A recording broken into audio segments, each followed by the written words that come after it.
The unit I'm holding right now is our HDMI 4x4 Matrix Switch. The part number for this is the R014-MTX-404 or 404. This is the front side. On the front side, you will notice the LEDs here, and an IR sensor, and a reset button. Now, these four are the manual switches, so you want to switch it yourself from the unit. Now, the way we have to set up is we have the outputs. You just cycle through the inputs. That's how this is set up right now. Now, and then for the back side, you can see we have the four HDMI inputs, A through D, and the four HDMI outputs, 1 through 4. And then also we have included is a two 3.5mm sockets, one for RS232 and one for IR. Now the RS232 is for controlling the unit, as we have commands for it, and I'll go into that later when we get to it. And for the IR is to extend the IR receiver, and I'll get to that since our unit does come with a remote control. I'll get to that I'll talk more about this when I get to it. Now let me go back to doing here. Now, since this is a 4x4, meaning 4 input, 4 outputs, I have 4 TVs out here and 4 players. Now, right now everything is switched off, which is supposed to do when you do connections. So let me start actually doing connections now.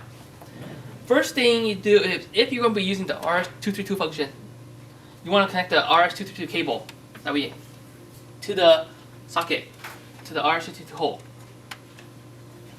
Next, connect the players. So for this, in my case, I have 4 players: Apple TV, a Samsung BluRay, Panasonic BluRay, and a Toshiba DVD player. So I'm going to start plugging in I'm first plugging the Apple TV to input A, then the Samsung to input B, the Panasonic to input C, and the Toshiba to input D. Now, for the TVs, I have 4 TVs, and same thing, I have 2 Samsung TV monitors and 2 Seiki TVs. So let me start plugging in. I'll be going from right to left for 1 to 4.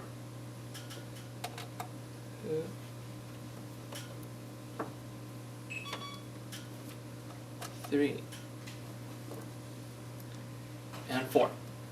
So here, as you can see right here, I got the 4 inputs right here, the 4 outputs right here, and correspondingly, Apple TV, Samsung, Panasonic, Toshiba.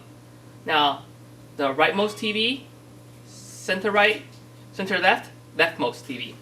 Now, lastly, you plug in the power. And when you do, you'll notice when everything is all connected in, you notice the LEDs come light up. Now, the green's power. For the power is obvious. Now, for these 4 green ones, it's basically what input you are on. So, like I said, for output 1 right now, I have an input A, so that's why it lights up A. Another thing is, you notice the orange light just came on later. That's because what that means is signal is going from the source to the player, to the actual unit. And since Apple TV is on right now, that's why you see the orange light on. If I say, since I have the Toshiba off and as an input D, I go to input D, you notice that's not up anymore. But input 2, when it was on A, it still lights up. But because the Toshiba is off, no signal is going to the unit, LED is off. Now, additionally, we also have like I said previously, the reset button. Now, if for any case you have a problem with the unit, you can just hit instead of unplugging it, you hit reset. You press the reset button, and everything will come off and come back on again. Now, I didn't mention earlier, but when I did plug the power in and I had the RS232 software running, you can see right here, you will see the software that came up as HDMI Matrix 4x4 F to F, meaning HDMI to HDMI. And then you see the compile time and date, version, and use matrix IO define, which basically means it's ready to input commands. And for the commands, I'll tell you about it later. So let me first start off by turning on the players.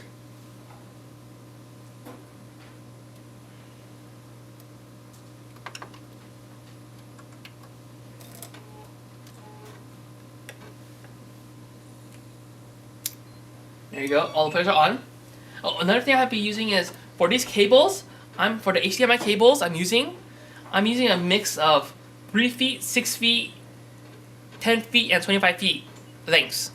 The 25 feet lengths are mostly for these last two left TVs. So now let me turn the TVs on.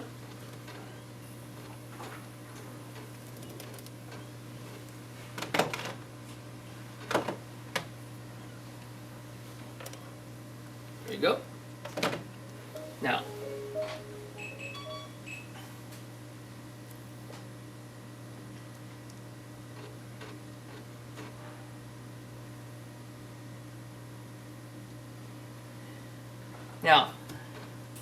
by default, what we have set on default is every input is A for every output. That's what we have on default, and that's what I'm showing you right now. This is default. Every output is on the Apple TV. Apple TV put on the first input.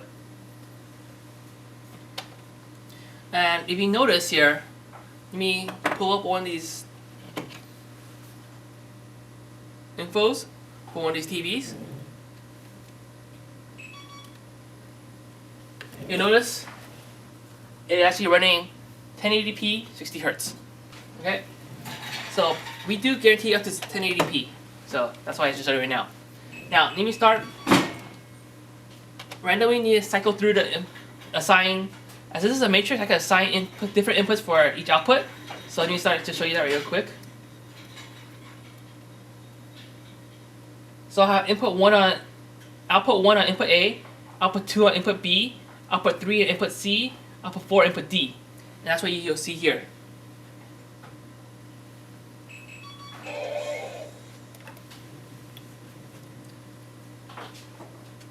Let me press all the plays for every one of these.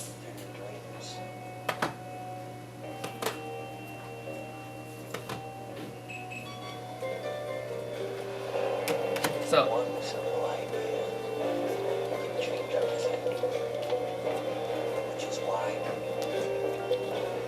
as you can see here, every string right now is playing something different. That's what the matrix does. Basically, you can cycle through for each output, you can cycle any input you want, and which is what I showed you right now. So let's say I want something different. Now, like I told previously, we have 3 different ways of doing it. You can just press the buttons in front here, which I did earlier, and do it again right now.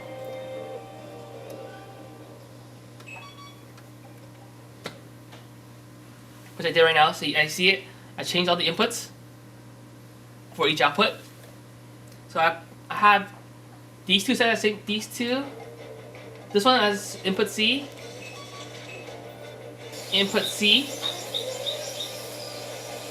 and then input D, input A. So B, C, D, A. Now, another way of doing it is, like I said, we have right here. Let me mute this real quick.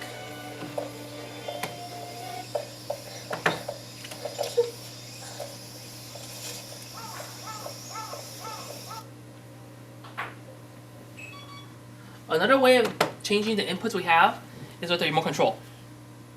Now, if you notice on the unit, in the front part right here, you'll see an IR. That's where the sensor is for the remote control. Now, I previously said in the back, we also have an extension, like a 3.5mm socket for extension cable. Now, that is if you plan to put this in like a cupboard or anything like that, and this thing gets covered up, you can use an extension cable with the IR sensor, pull it out, put it outside. That's how that's supposed to use. But right here, now on the remote control, you'll see 1 through 4.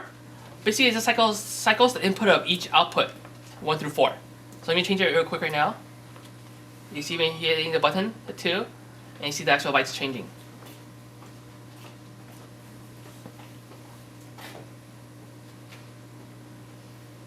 And each time you do something changes, you might have to wait for the thing to resync again.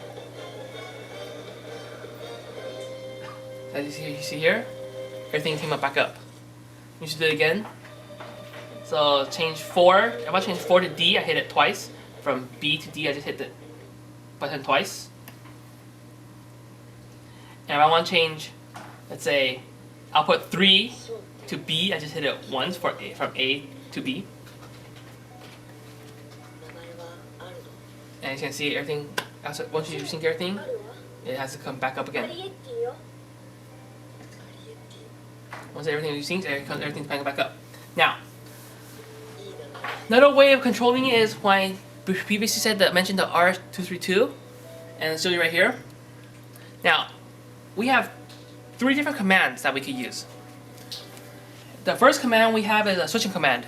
The command is SW, and then this is the format, you lowercase SW, then followed by the output number, which I want to do, say, 3, and then space, the input letter, and for this, I want to do, let's say, D. Now once I do this, I hit enter, it changed from 3 to D. Now, let me just show you again with the different one. Now, let me try to do it again. So I'm going to switch to output 3 again. So I go SW3 space, I'm going to change from D to A. So I hit A, space A, enter, and you'll see change to A. And then I have to let it resync again, detect again, detect it to actually detect the input. And once it does lights up, you notice it comes back up. Let me do it for different input now.